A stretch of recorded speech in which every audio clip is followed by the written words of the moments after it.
Today we're going to learn Yevamot Daf Kuf Chaf.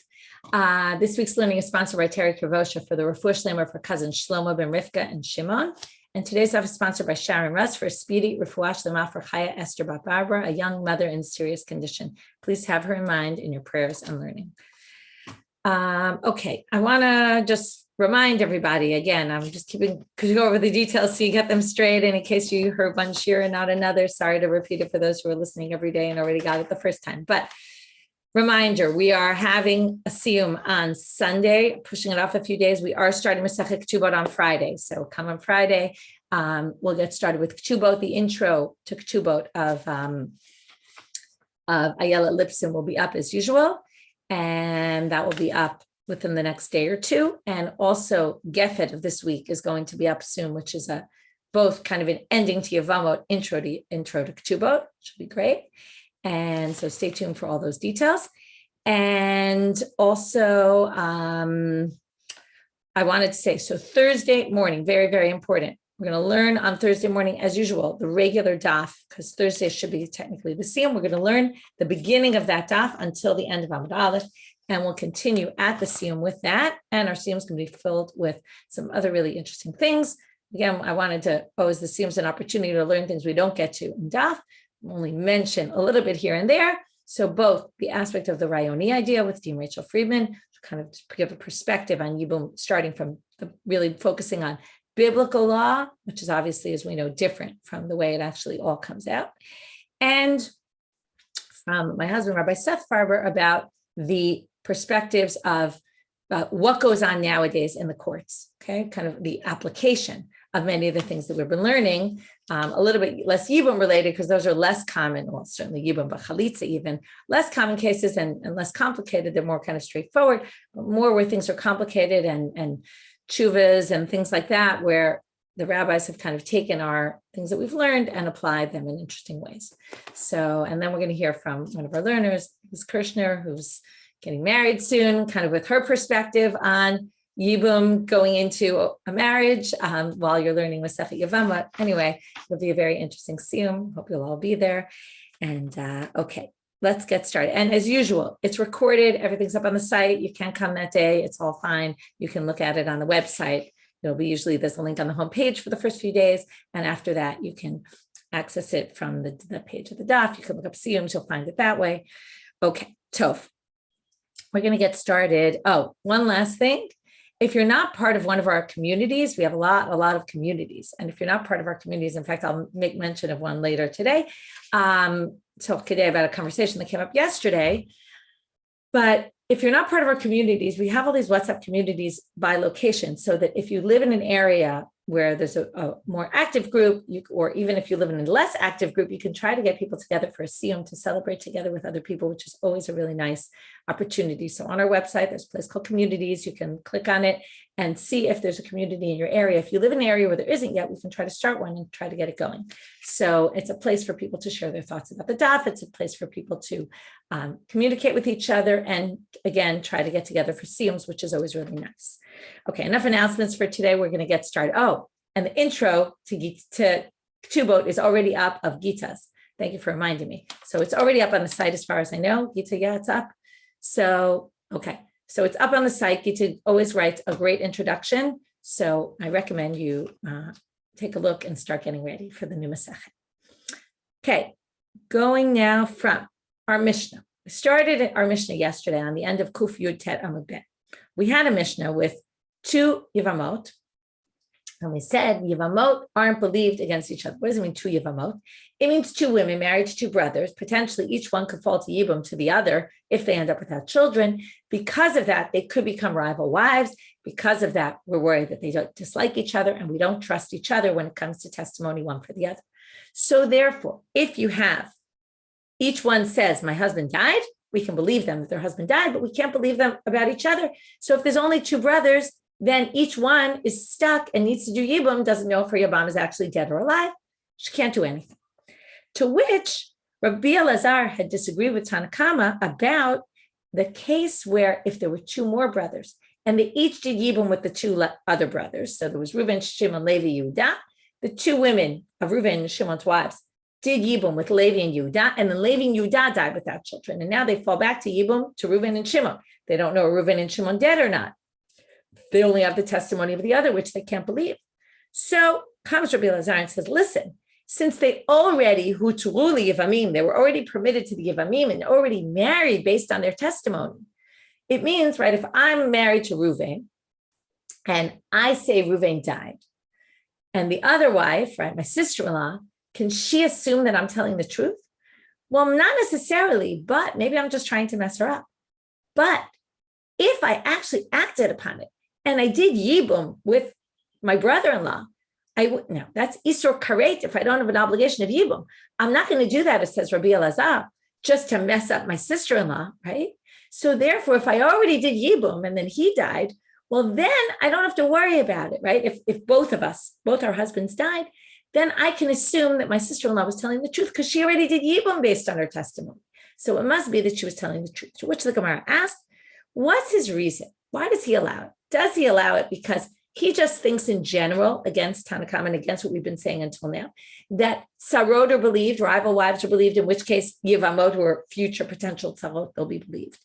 Or is it because he thinks I would never mess myself up just to mess up someone else? Now, this goes against what we saw before, remember? Tamut nafshim aplishtim, right? That we do assume these women could be vindictive enough that they'll even mess themselves up to mess up someone else's life.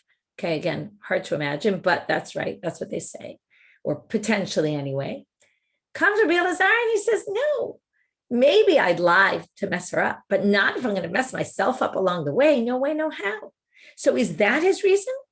To which the Gemara says, L'may nafkamina. There's a very big nafkamina, right? If he thinks sarot are believed in any case, well, that would be a big nafkamina, unless, right, as opposed to saying, only if I've already messed myself up. So here's the nafkamina. Here's the difference, the halacha, starting now on kuf chaf at the top. Forget about Yevamot. Let's just take a simple case of a tzara. I have a rival wife. I went off with my husband to somewhere else. I come back and I say my husband died. Now, if we think I'm lying, then we won't believe me. She can't get married. But if we're Rabbi Elazar and Rabbi Elazar says, either Rabbi Elazar says we don't believe I'm lying, in which case we believe me right away, even as relates to the rival wife. Because Rabbi Elazar, according to option one, doesn't think that, right, he doesn't buy it. And why did I want to mention these communities? Because someone wrote in the group, why do they think that women are so vindictive? And, why it was specifically about a mother-in-law and a sister-in-law, right? And why would they say they hate each other so much? It seems, right, that why are they putting women in this position? Oh, we hate each other so much. So according to Rabbi Elazar, he doesn't buy this, right? So if you're feeling like, why are they saying this about women? Rabbi Elazar, according to this option, and we're going to see in the end, they don't decide. We don't really know what Rabbi Elazar believes. In the end, we're going to bring two sources. One is our Mishna and one is some other source. They're not going to be able to decide which one it is. So possibly Rabbi Elazar doesn't hold that women are vindictive in this kind of way. He says, I don't know what you're talking about. Women wouldn't lie. Their husbands are dead just to mess somebody up. It's not like that.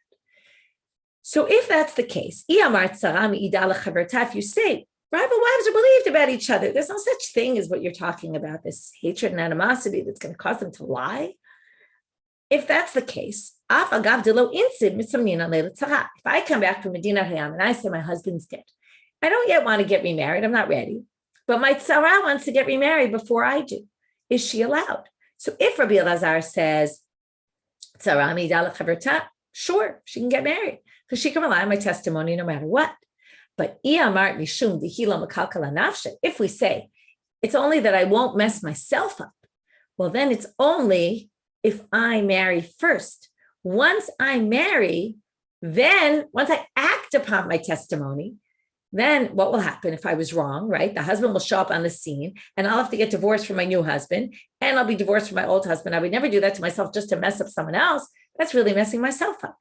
So again, let's read it inside. If we say mishum dehilo makalkala nafsha, insuv min sabina leitzara.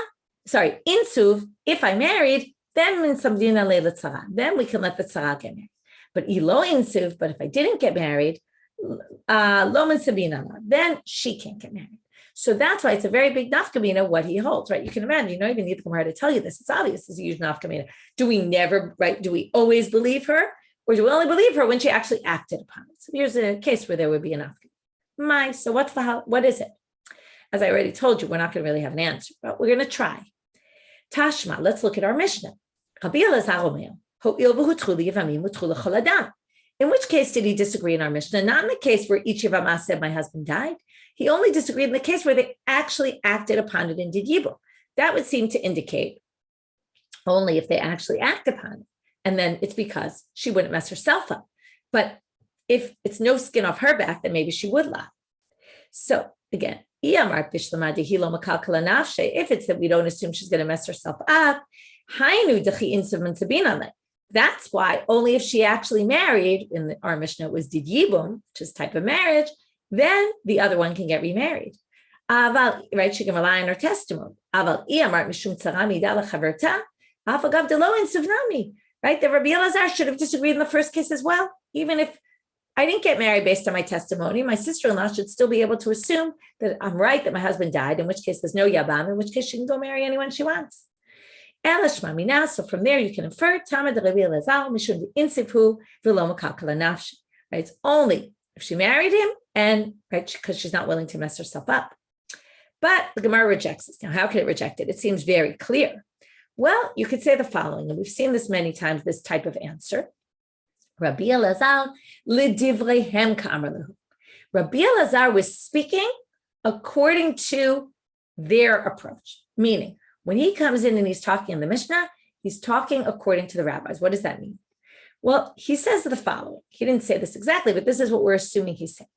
Lididi, I disagree with you in principle about the whole thing.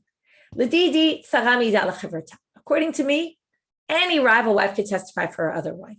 We don't think that they're enemies and she's going to lie about her. No. So if I say my husband died, I don't have to go get remarried based on that testimony. We can already assume that my rival wife can also get remarried as well.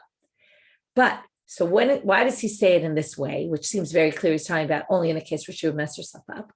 Well, what he's saying is, you disagree with me, and you think rival wives and likewise Yevamot are not believed one for the other in general. But at least admit to me that you'll agree with me in this case. And he says to him like this, and he says, I don't get you. You think they're going to lie about each other? Okay, fine. I'll give you that. Again, I don't agree with you, but I agree to disagree. Okay? I can understand that you think maybe rival wives will lie about each other, but they're going to lie and mess themselves up just to mess up someone else? I can't, right? I can't imagine that you really think that. Okay, that's what he said. He says, there's no way that you would think. So when he's talking in our Mishna and he says, if they already went ahead and did yibum, and basically what they do, they married their brother, their husband's brother, which is Isur Karet, right? If they were lying, they then went and didn't Isur Karet. He says to the rabbis, of course you're going to admit to me that there's no way she would do that just to mess up her rival wife, right? That's absurd. And now, the rabbis clearly do disagree with that. So what do they say, right? Nirabanan, we already know what they say. Tamut nafshim plishtimu de ka'avda. She did like Shimshon. In other words, yes, there are people who are willing to sacrifice their own lives to ruin the lives of other people. Now, it's a very strange comparison. We didn't talk about that, but I'll talk about it now. He's basically saying Shimshon, right, brought down the building, killed himself in the process of killing all the Plishtim in order to save the Jewish people. That's like a very positive. I mean, it's a crazy way to do it, but at least he's trying to save the Jewish people. Here we're saying to ruin someone's life, she'll bring herself down. It's a very different comparison.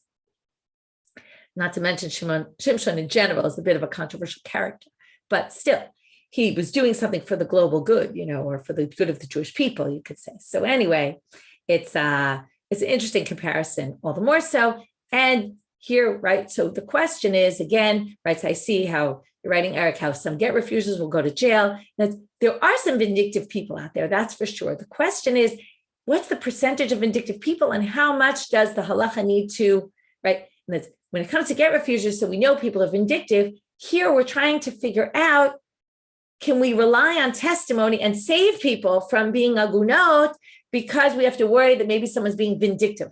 It's a hard It's a hard call to make. And it's interesting that the rabbis are very strict here. Okay.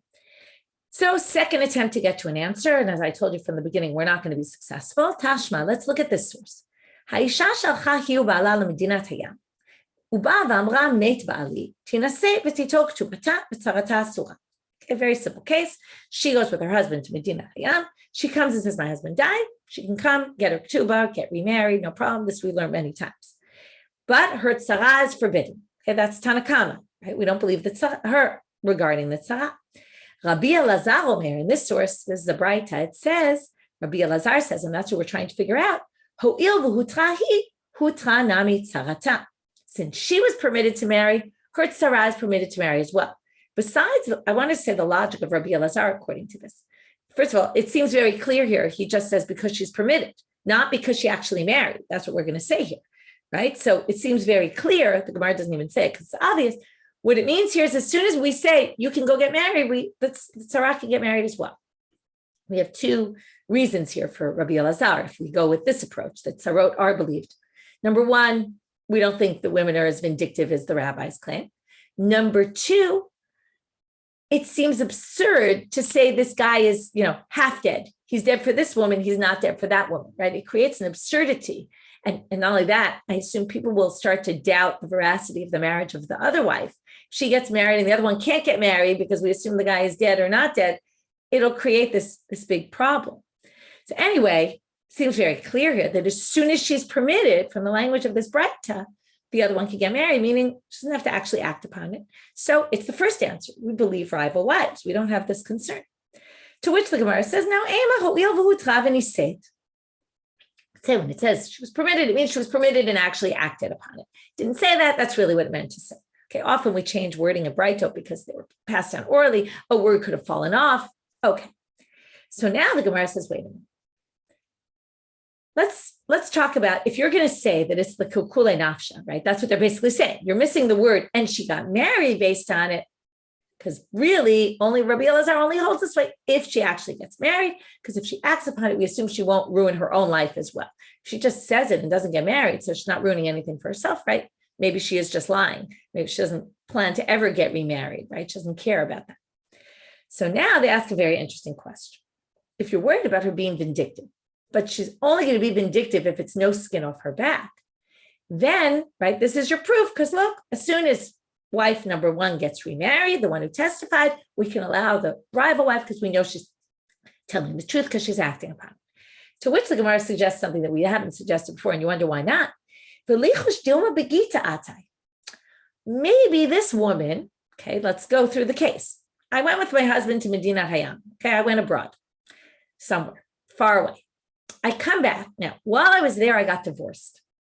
I come back, and I want to mess up my old rival wife. She's not my rival wife anymore, but I guess the point is she was my rival wife. Maybe I'm upset with my husband for divorcing me. Maybe, I don't know what. I want to be a little vindictive. So what do? I come and I say my husband died.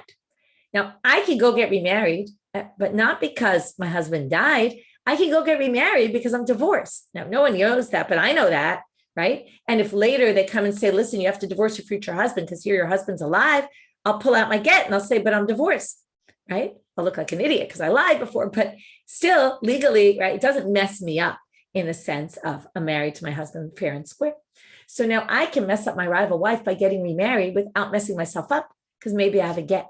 So why are we concerned for that possibility? In which case, Rabbi Elazar shouldn't believe me because I'm not necessarily messing myself up.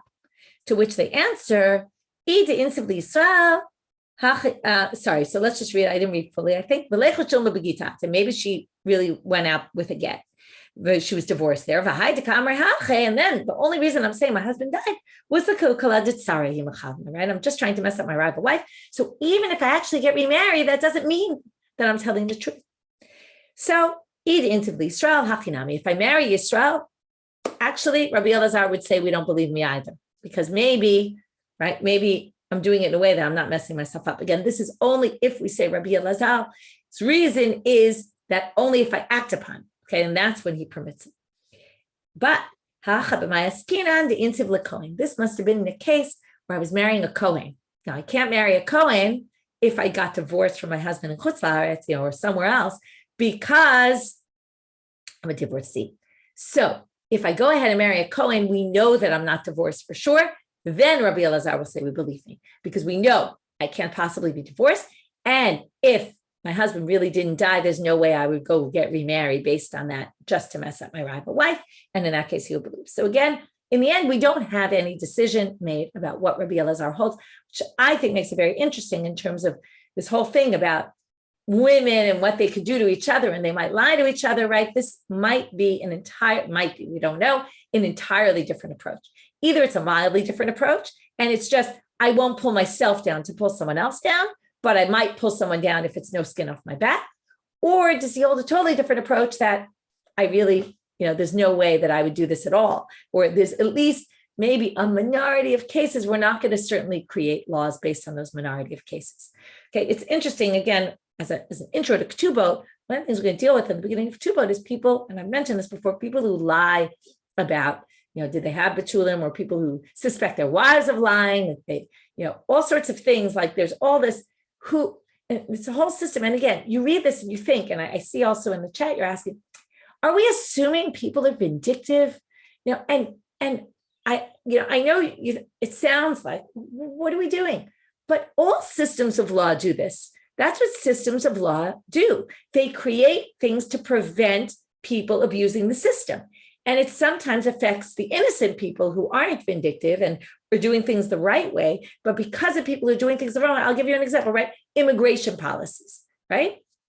Many countries make it impossible to immigrate because there's all sorts of illegal workers and things like that. And we're just trying to, fake a marriage in order to get citizenship. And then there's people who fair and square fall in love with someone, want to get married, want to live in their country, and they're stuck because it's so difficult a process to get citizenship because of all the people who take advantage of the system.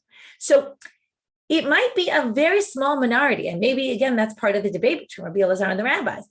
Maybe they don't even disagree about whether people will be vindictive or not. Maybe Rabbi Elazar agrees that they all agree there's 2% of the population that might be vindictive. But the question is, do we have to change the law based on those people? Or do we say that's such a minority, we can ignore it?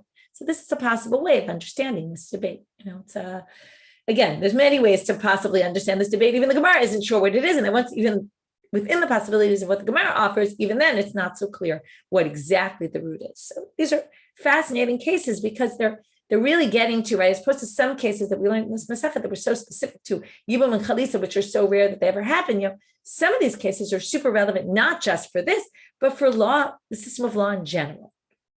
Okay, new Mishna. Now we're getting to how do you testify that someone is dead and what are the issues relating to it? Okay, so we're going to have 3 different issues in our Mishnah. One is, you need to have the face with the nose. Okay, basically meaning the top part of the face. Those are the identifiable features of a person. Even if you have simanim, things that are clear that it's this person, on his clothes, on his body, you have to see the top part of their face. Yeah, no masks, exactly. Okay, next, right? You can think about this with all those face ID, right? They now made face ID, right, when people stop using masks somewhat, but that you can read face ID even with a mask on your face, which is interesting because, right, it's all about facial and what features you need to identify. So now, we're going to have to deal with, by the way, which is why simanim in the body wouldn't be good. Okay, so that's a good question. We're going to get to that later. Right, if I had asked you, you would probably say, yeah, right. Again, this is without DNA testing and all that kind of thing. But this is very relevant nowadays in terms of identifying bodies. Again, nowadays we have much more sophisticated ways, but still, right, these issues come up. Okay, we don't testify until the person's actually dead. You have to see them die. This we saw before, right? Bididame. They may have thought the person was dead, but they didn't actually know the person was dead. Even if you saw him cut in half, or it's saluv, or on a crucified. Imagine why they were talking about that in those days. An animal was eating the person, right? In those 3 cases, you pretty much assume the person's going to be dead, but if you didn't see them die, then that's not good. Again, we'll talk about this when we get to the Gemara. 3rd issue, to what point can you testify? If we go back to the facial, right? The facial features. Well, they change over time after the person dies. So, it has to be within the first 3 days of death. It's not within the first 3 days already, we assume they're not identifiable. Rabbi Yehuda ben Bava omer, lo kol adam v'lo kol hamakom v'lo kol hasha'ot shavim. Depends on the person, it depends on the place, it depends on the hour, right? It depends on how hot it is. Right now it's midsummer as opposed to the winter. In other words, this is very dependent on the situation. So you can't make a blanket rule about this. Gemara says, Tanu Rabbanan, padacha velo partzuf panim velo padachat, ein mi'idim ad shu shnehen imachotim.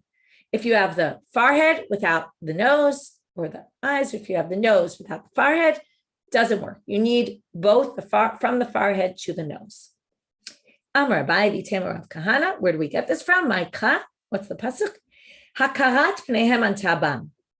The recognition of their faces will answer them. This is about the Jewish people, a testimony of Yeshayahu. But what it means is, how do you recognize someone? By their panim, okay, by their faces. Here we have a good story. It reminds me of the movie FX, where he does all these special effects, to make him to change the look of someone. So the house of the Reish Galuta said he owed him money, and they went after him. If you remember, the Reish Galuta, they always had these thugs and people, that people were scared of them. So he was a little nervous that they were coming to get the money back, and I guess he didn't have the money to give them. So he wanted to hide from them. What did he do? He took wax. Dabek bibliata, he took torn clothing. Dabek ba'apute, he put it over his face and by his forehead.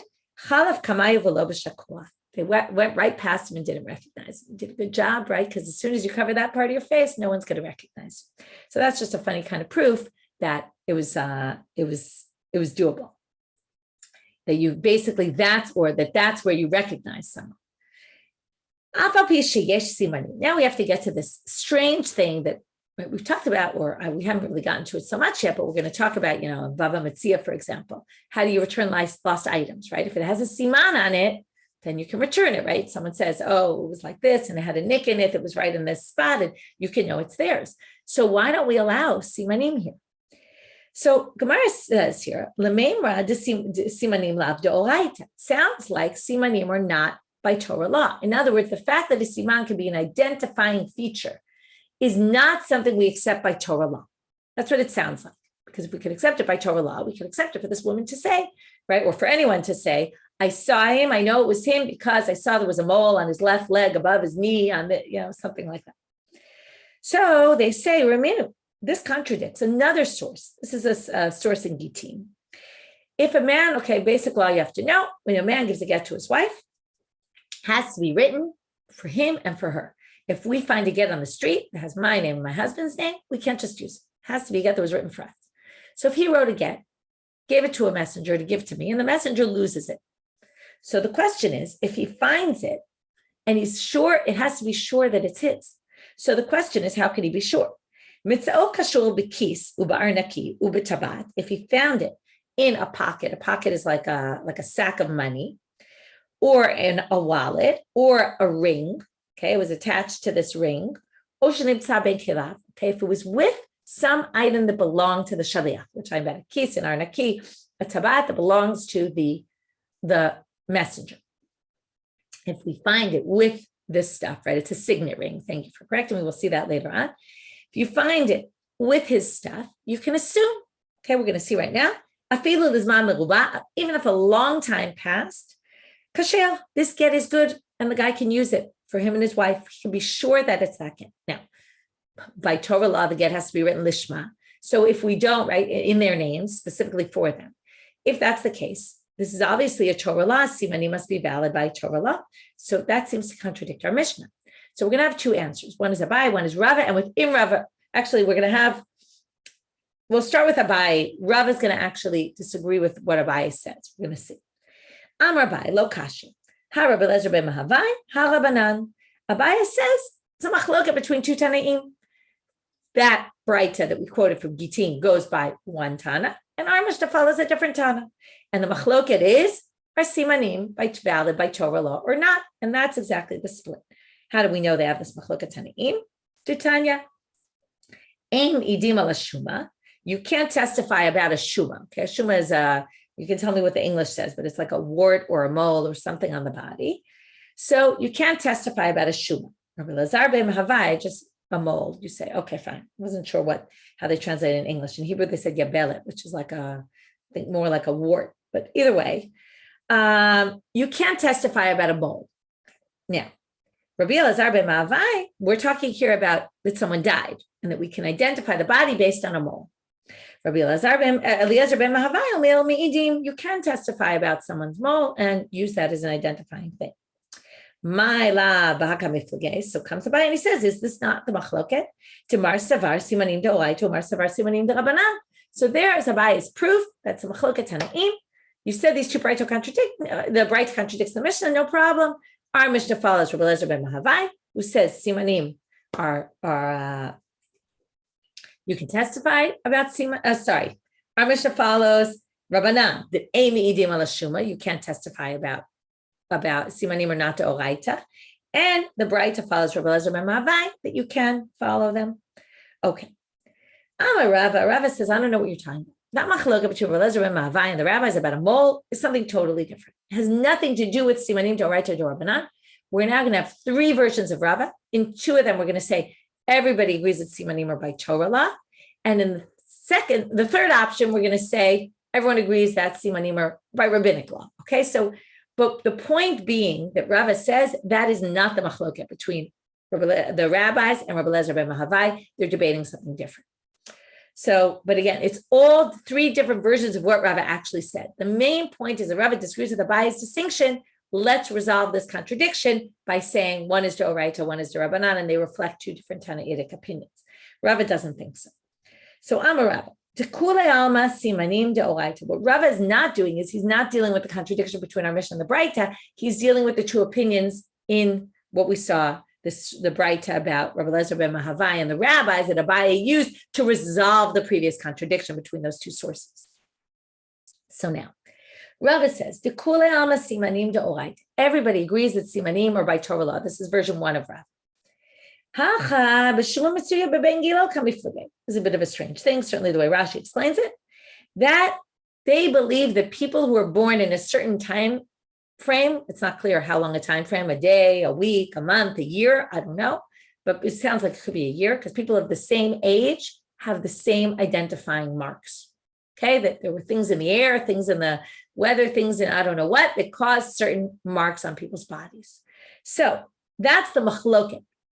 The machloket is Mar Savar Shuma Mitsuya Bebengilo.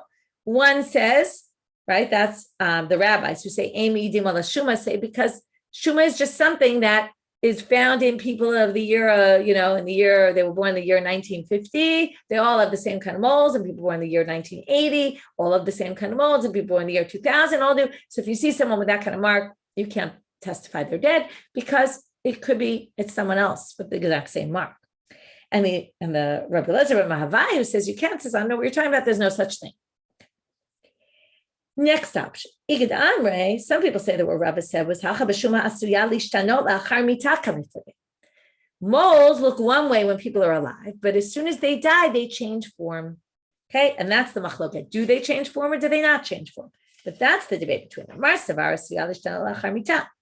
One holds it's likely to change after death, and that's why the rabbis don't allow mi'idim. But Rabbi Elazar ben Mahavai says it's not likely to change color, change shape, change form, anything, and therefore you can use it as an identifying feature. Those were all assuming that Rava holds simanim d'oraita, which, by the way, we're going to have to explain. If he holds simanim d'oraita, we're going to go back to square one and say, well, that doesn't work, right? How does our Mishna make any sense? Simanim d'oraita, you should be able to use them as identifying features. So, according to option number 3, Rava thinks that they all agree that simanim are rabbinic, in which case, right, theoretically, you shouldn't be able to testify about them. So now we have to explain Tanakama. Why does Tanakama say you could testify about this mole? And this, we're now moving to Amud Bet, even though simanim are rabbinic, there are certain things that are such clear identifying markers that even though simanim are generally only rabbinic, and therefore can't have validity to basically allow a woman to remarry by Torah law, right? Based on, that must be my husband. Well, if it's siman mufak, if it's clear, unambiguous mark, then you can rely on it. So again, that's the machloket Tanakama Rabbi Elazar ben Mavai. Mar savar siman mufak. Rabbi Elazar ben Mavai says you can use this as a testimony. Why? Because this moles are super clear that this is that person, and Mar savar lav siman mufak. Okay, and the other one says no. This obviously contradicts what we saw before, because they say, moles change, and moles, right? Again, these are three totally different versions of what Rava actually said. Now we're going to go back to what I said we were going to go back to, which is what did it say in our Mishnah? Even if there's identifying marks on the body and in his clothes, you can't go by that. So how do you explain that? If you hold that simanim are actually valid by Torah law, you should be able to rely on that. So they say, it's all a matter of what simanim you're talking about. Gufo de aruch v'gutz. Maybe it was a mark saying, he was tall, so I know he was your husband. Or, he was short, so I know he was your husband. Okay, that's not a very good siman. We're basically going to say, yes, simanim are doraita, but there's a range of simanim. To say someone was tall or short, right? There's a large percentage of the population that's tall and a large percentage that's short. That's definitely not an identifying feature. Kelav, what about his clothes? Maybe he had unique clothes that nobody else had. Maybe he borrowed it, right? This is a good case. You have a case where someone's found with a passport on them. So you think that's an identified feature. Maybe he stole it, right? Maybe it's not his. So his clothes, right? Would be all the more so likely it's his passport. But let's say, right, theoretically, it could be he had someone else's passport on, or wallet or something like that. But clothes, right? Maybe someone borrowed his clothes. So it might be his clothes, but it's not necessarily him wearing them. So now they say, wait a minute. If we say that, and let's compare this to other cases where there's simanim. Now, in other cases, we use clothing, or we'll see something like clothing as an identifying mark that will require you to return that item to its owner. So, for where the people borrow things, how are you going to return a donkey with its saddle, right? The saddle could be the identifying mark according to halacha. Right? Someone could say, I know that's my donkey because of the saddle, and the saddle looked like this, and you have to return it, right? If there's no identifying features, you keep it for yourself. So why do we make you return it in that case? Theoretically, maybe he borrowed the saddle from someone else. So, lo shayle inash uchafi. They say people don't do that. People don't lend out saddles. Now, clothes, yes, people borrow and lend all the time. People don't borrow saddles. Why? Because it could hurt the donkey. What does this mean? So there's two options. I like the second one better, but I'll tell you both because I think they both could be true.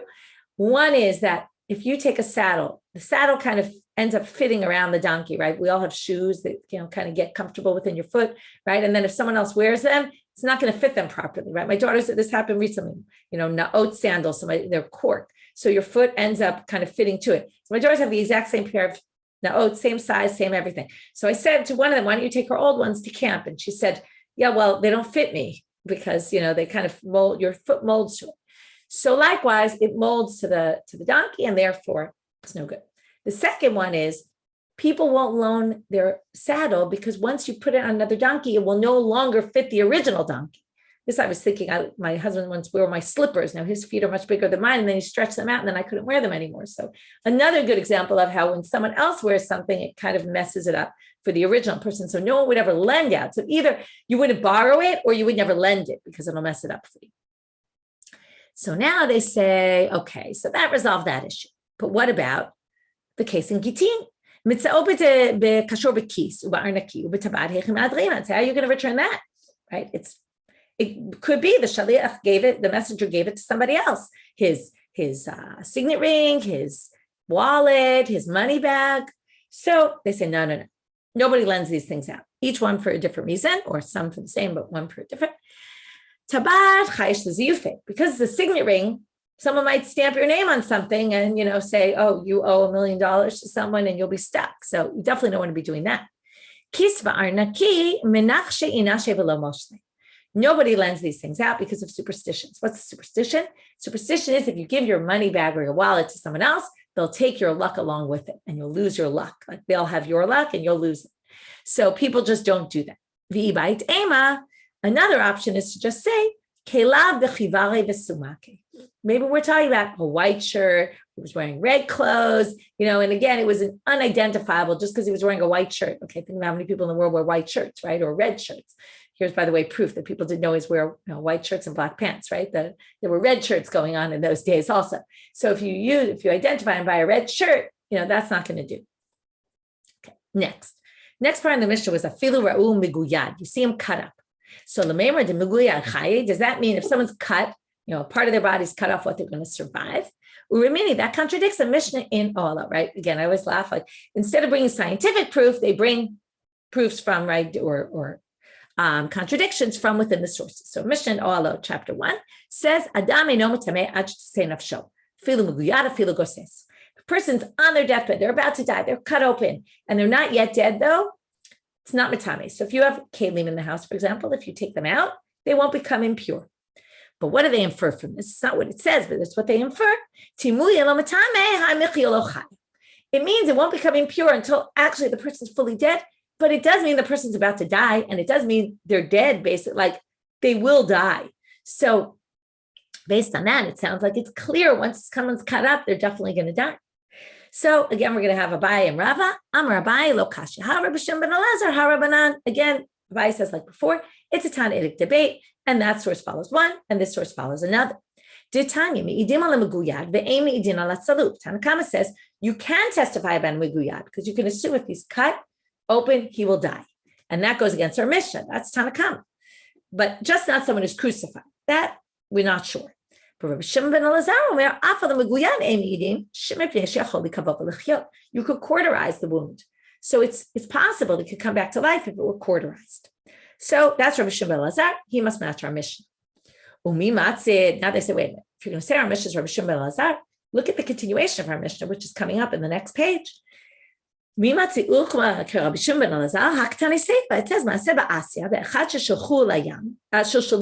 they lowered someone down into the water. When they brought him back out, the only thing that came out was his leg and severed from his body. Depends whether it was the bottom part of his leg or the upper part. If it's the upper part, we assume there's no way he's survived. If it's the lower part, he could be alive. Now, what do you see here? If it was the upper part, still, we said we could cauterize it and he could come back, we could keep him alive.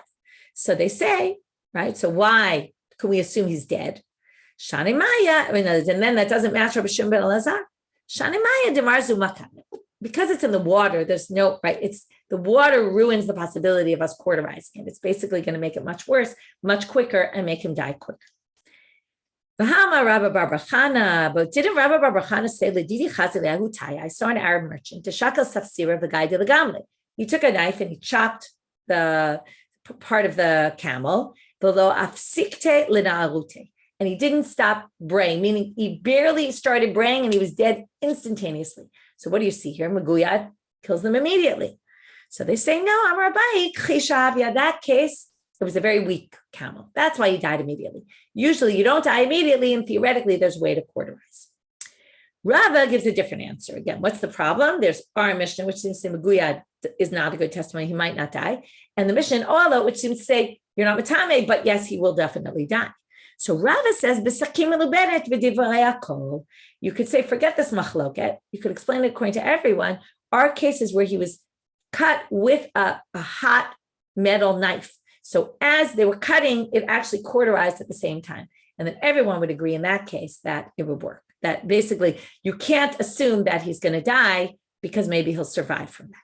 Okay. A little strange to say that this case in the Mishnah, a very unique case, but okay. What I want to point out here is the Mishnah starts off saying there's all these ways that you can't really testify about death. And then the Gemara starts narrowing it a little and saying, well, it does seem like really if you're Meguyad, you really will die, especially Rava, who says only if you saw a Meguyad with the Sakim Lubanet, otherwise you really could testify that he was dead. Same thing here. Depends what he was eating him, right? If he was eating him by his heart or by his neck, probably, right? People will die if you do that. But if he was biting him by his leg, then no. And that's what the Mishna is referring to. But if it's where the life comes out of the person, that's where the animal was biting him and attacking him, then you could actually testify even if you didn't actually see him dead. This is like in Chulin where we talk about shchita. There's two simanim, there's the esophagus and the trachea, and you have to shech them both or the majority of both in order for the animal to be considered, properly slaughtered. Likewise with people, if you cut two of the simanim, the trachea and the esophagus, or the majority of the two, and you ran away, you could testify and say, listen, this guy's dead. Because he basically died. Is this really true? The Hamar of Yudam Shmuel, but the same guy said,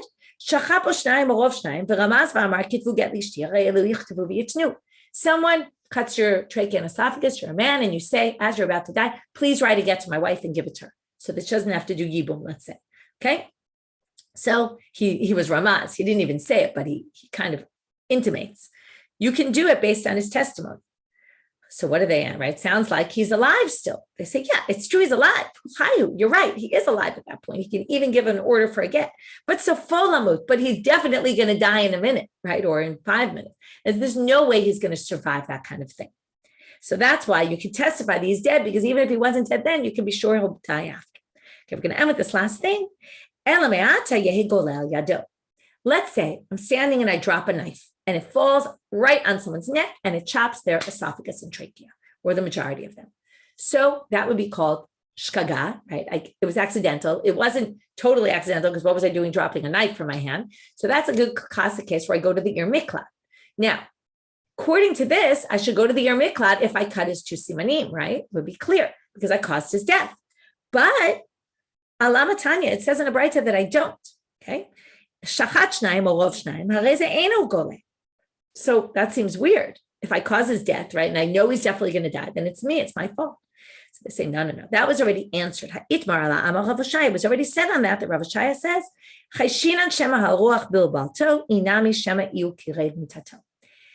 okay, we'll get to the details of this tomorrow, but the basic nutshell is that I did something that was maybe the beginning of the death, but something else could have actually caused the death. And in that case, I don't go to ir miklat. It's true the person is definitely going to die, but if they were left long enough, they'd have died because I cut, because of the knife. But what really happened is the knife, right, went and killed me because started killing the person. Then the wind came, got into the airspace there where it was open, and that really was the cause of death. Because I wasn't the direct cause of the death, I was indirect. I obviously caused, right? If it weren't for me, the guy wouldn't be dead. But in that case, you don't go to ir miklat. We're going to talk about this more tomorrow. I'll leave it kind of a little open, and we'll discuss these two. We didn't really get to the second one. We'll discuss it tomorrow about the kirev mitato. So we'll meet up tomorrow. Have a great day, everybody.